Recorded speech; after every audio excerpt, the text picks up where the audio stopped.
بعد ما خالتي ولدت ب6 أيام، قمنا من النوم قبل الفجر على صوتها وهي بتصرخ، ولما جرينا على الأوضة اللي هي نايمة فيها مع البيبي لقيناها واقفة عند باب الأوضة من جوه والطفل في حضنها وعمالة تعيط عياط هستيري وبتقول: غوريلا غوريلا كانت هتخطفه مني، كانت بتاخده مني بالعافية.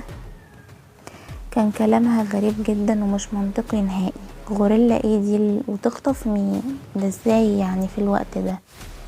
جدتي وامي وخالاتي بدأوا يهدوها ويطمنوها وخلوا كل الاطفال والكبار كمان نرجع اوضنا عشان ننام ونبعد عن اننا نشوف مشهد زي ده.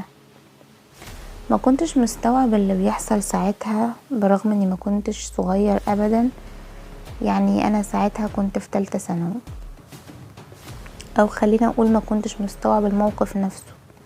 وكلام خالتي عن الغوريلا اللي جت تخطف طفل رضيع وعيطها وفزعها ونظرات الخوف اللي سيطرت على ملامحها وملامح امي وخالاتي وجدتي. مع مرور الوقت والاحداث المرعبة اللي حصلت بعدها فهمت كل حاجة وعشت ايام سيئة ومرعبة ومخيفة كتير ولسه فاكرها لحد النهاردة برغم ان مر عليها يجي اكتر من 15 سنة كاملين. لسه الاحداث بكامل تفاصيلها محفورة في ذاكرتي. زمان كنا كلنا بنتجمع في بيت عيلة امي، بيت ستي زي ما كنا بنقول، وخصوصا المناسبات اللي بتلم العيلة كلها. وفي الايام دي كنا بنستعد لاسبوع مولود خالتي الجديد، وليلة السبوع حصل الموقف ده.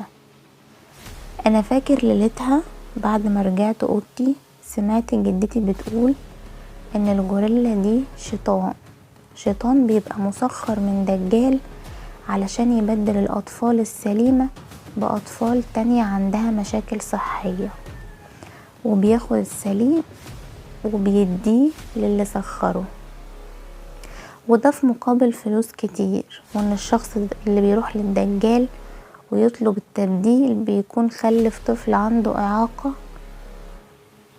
كلام جدتي كان غريب جدا ومش مفهوم بالمرة، على الاقل بالنسبة لي يعني، لان امي وخالاتي كانوا مصدقينها جدا. تاني يوم الصبح قمت من النوم مفزوعة على عياط وصراخ كل ستات البيت اللي بيعلنوا بيه ان الطفل مات. صحيوا تاني يوم لقوا مولود خالتي الجديد اتبدل، ما بقاش هو، وتحول للون بشرته كان ازرق غامق كأنه مخنوق وما عندوش فتحة شرج، وكانت ملامحه بتشبه ملامح الغوريلا اللي ظهرت وخالتي شافتها. الاجواء في البيت كلها ساعتها اتبدلت من الفرح والزغاريد للكآبة والحزن. احنا فقدنا طفل فعلا، ويمكن لو كان مات كنا فهمنا سبب فقده، انما ده اتبدل واختفى. راح فين ومين خده؟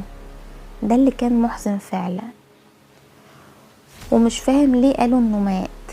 انا كنت حاسس وقتها زي ما يكون حد خبطني على راسي وما كنتش مستوعب اي حاجة من اللي بتحصل حواليا. ولما حاجة غريبة زي دي بتحصل في منطقة شعبية زي منطقتنا، ده بيخلي الناس كلها اللي في المنطقة تتكلم، وكل واحد يبدأ يقول رأيه الناتج عن تجارب عاشها قبل كده. وبعد الحادثة دي جات واحدة من الجيران علشان تواسي خالتي. قعدت ام مصطفى قدام سبرتاية القهوة وبثقة قالت لخالتي: قلبي عندك يا حبيبتي، والله حاسة بيكي، ربنا يصبر قلبك يا رب، بس خير ما تقلقيش، انا اعرف واحد بقى سره باتع ممكن يرجعلك ابنك. انا عارفة ان اللي حصل وسمعته كتير، الواد ابنك اتبدل، الجن خدوه، ولاد الحرام سلطوا عليكي الجن، خدوا الواد وراح بدل ما عيل تاني.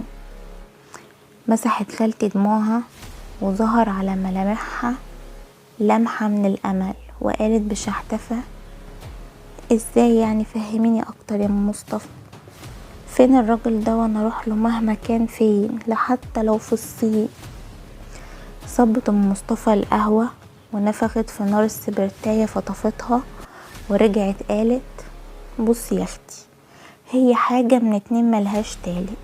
يا اما انتوا كان في حد بينكم وبين حد تاني مشاكل، فراح لحد وسخر له جن عشان يأذيكوا وبدل الواد، يا اما ده جن متسخر وسارح كده وخلاص. واحدة مثلا خلفت عيل معيوب، ولما شافت علته راحت لدجال سخر لها جن يسرح على المواليد الجداد، ولما يلاقي عيل سليم يبدله مكانه. فاللي حصلك ده حاجة من الحاجتين دول. اسمعي مني، انا عارفة انا بقولك كويس. خلصت ام مصطفى كلامها وخلصت معاه فنجان قهوتها، وقامت وقفت بصعوبة نظرا لانها تخينة وسمينة عندها سمنة مفرطة، وقالت لخالتي: انا هيجيلك بكرة الصبح ان شاء الله وهاخدك ونروح للشيخ عيد، ربنا يجعل عنده الحل، اللهم امين. سلام يا حبيبتي.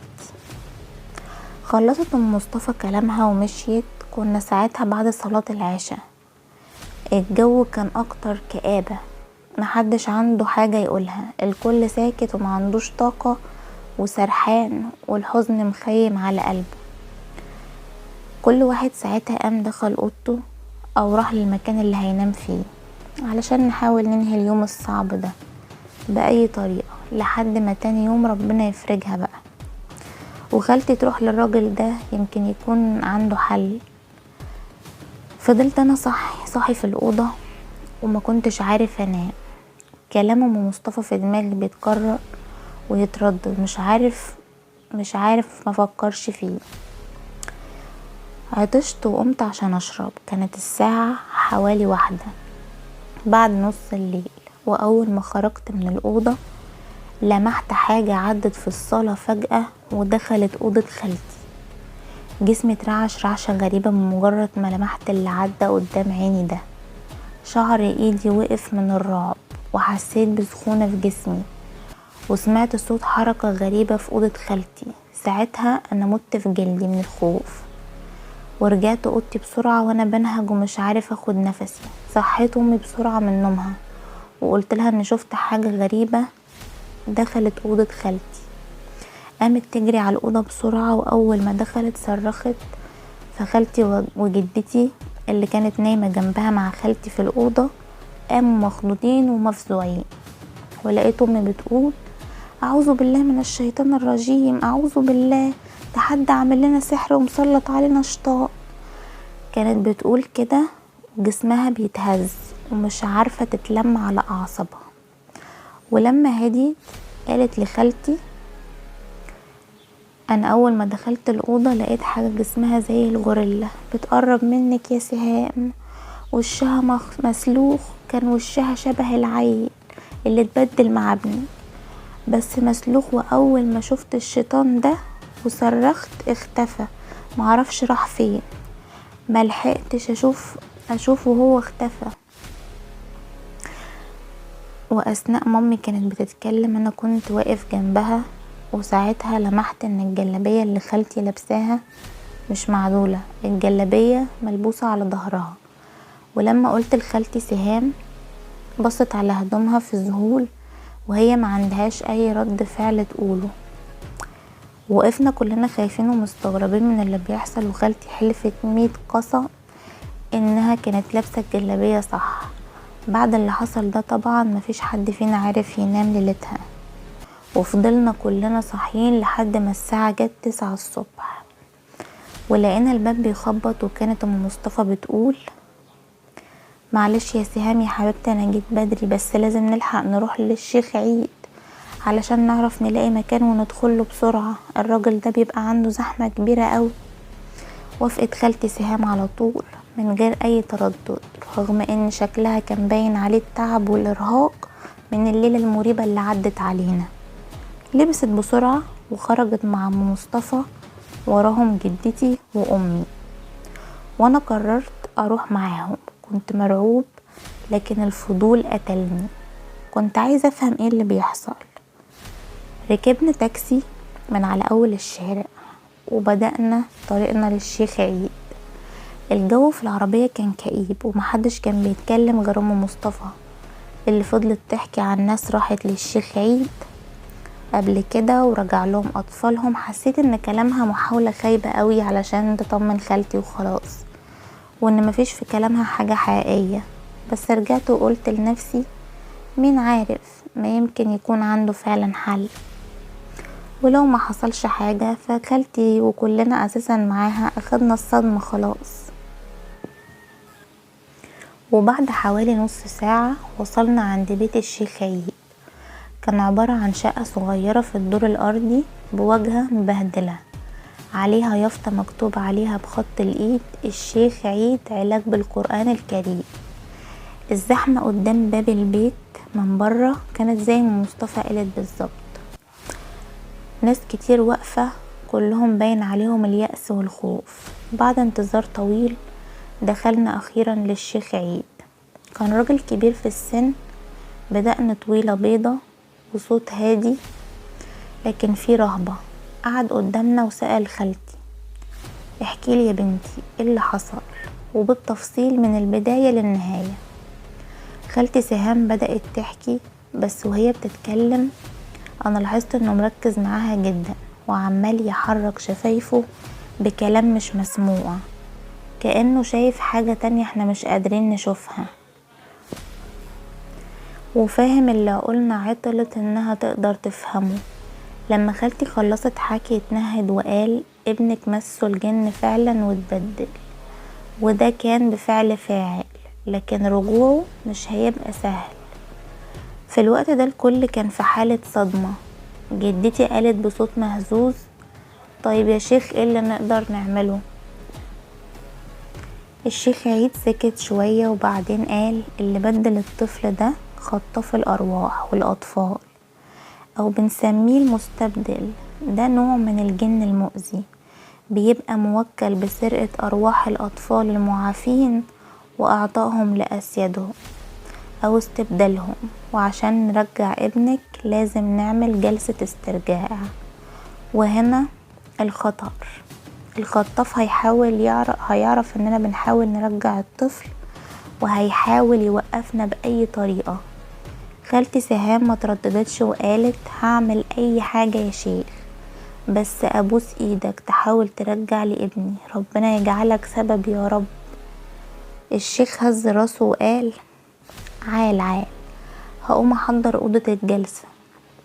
الشيخ قام وغاب جوه شوية وبعدين رجع شاور لنا نروح وراه. دخلنا اوضة متوسطة الحجم وكان هو جهز كل حاجة في الأوضة زي ما قال. الأوضة كانت مليانة بخور وشموع قايدة وكتب قديمة على رفوف خشب. طلب من الكل يسيب الأوضة ويخرج برا إلا خالتي، بس أنا رفضت وفضلت واقف. وساعتها لكن قبل ما حد يتحرك الكهرباء قطعت فجأة ومعظم الشموع اتطفت ويادوب كام واحدة بس اللي فضلوا والعين وايدين. وسمعنا صوت ضحك خافتة كأنها جاية من جوه الحيطان. سمعناها كلنا وبصينا لبعض بخوف وتوتر. خالتي بدأت تعيط وجدتي فضلت تقرأ قرآن بصوت عالي. بس اللي حصل بعد كده كان كارثة محدش فينا كان يتوقعها.